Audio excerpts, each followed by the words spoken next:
Adəmin yaradılışı. Sistine kapellasının tavanında Tanrı və Adəmin barmaqları bir-birinə uzanır və bu toxunuş insan ruhunun və həyatın başlanğıcı kimi yazılır. Bu səhnə sənət tarixində sadəcə bir dini təsvir deyil, bu yaradılışın özüdür. Bir məxluqu şüurla, ruhla, məna ilə doldurma aktıdır. İndi isə gələk müasir dövrün yaradılış səhnəsinə. Biz indi nə edirik?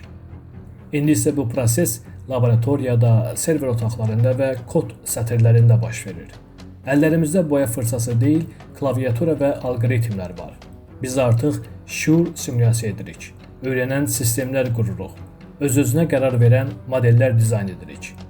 Süni zəka dedikdə çoxları sadəcə ağıllı köməkçiləri düşünür. Amma bu işin arxasında insanı təqlid edən sistemlər var. Sual verən, öyrənən, seçim edən və bəzən hiss edilmiş kimi davranan sistemlər. Bəs biz nə edirik əslində? Sadəcə maşın mı düzəldirik? Yoxsa özümüzün surətini hazırlayırıq? Yəni, öz beynimizin, düşüncə prosesimizin, hətta dəyərlərimizin bir nüsxəsini çıxarırıq sanki.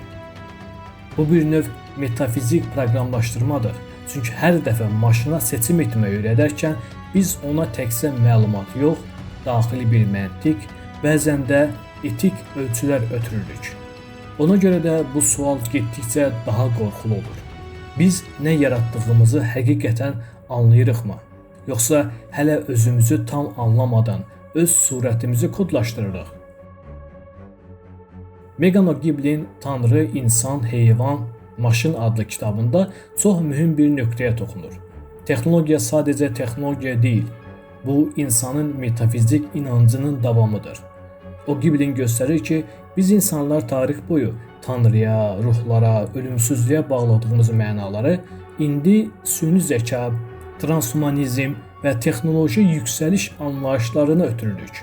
Yəni bir növ dini simvolları elm dilinə tərcümə edirik. Bu kitabda o deyir ki, texnologiya ətrafında qurulan müasir mədəniyyət, xüsusilə də süni zəka və insan-maşın əlaqəsi əslində esxatoloji ümidlərimizi özündə daşıyır. Fərqində olmadan biz texnologiyanı müasir tanrı səviyyəsinə yüksəldirik. Hansı ki o qərar verir, hər yeri görür, hətta bəlkə də ölümsüzlük və yenidən doğuluşla bağlı insanlara vəd verə bilir. O'Gibb'in sual verir: İnsan texnologiyanı idarə edir, yoxsa texnologiya artıq insanı formalaşdırır? Və daha dərini, biz Tanrının yerini tutmağa çalışırıq, yoxsa onsuz qalmağı bacarmadığımız üçün yeni bir Tanrı düzəldirik? Michelangelo'nun Adəmin yaradılışı freskasında Tanrı insana toxunurdu, amma O'Gibb'in kitabında bu toxunuş sanki rol dəyişib. İnsan artıq Tanrıya çevrilmək istəyir və onun toxunduğu maşındır. Michelangelo'nun freskasına diqqətlə baxsanız, Tanrı bir beynin içində kimi görünür. Elə bir yaradıcı güc, zihin və düşüncə ilə bağlıdır. İndi isə insanın özü maşına beyin verir. Yəni biz Tanrının barmağını özümüzə çevirmişik. Amma sual yaranır. Maşın bizə baxanda bizi yaradıcı olaraq tanıyacaqmı?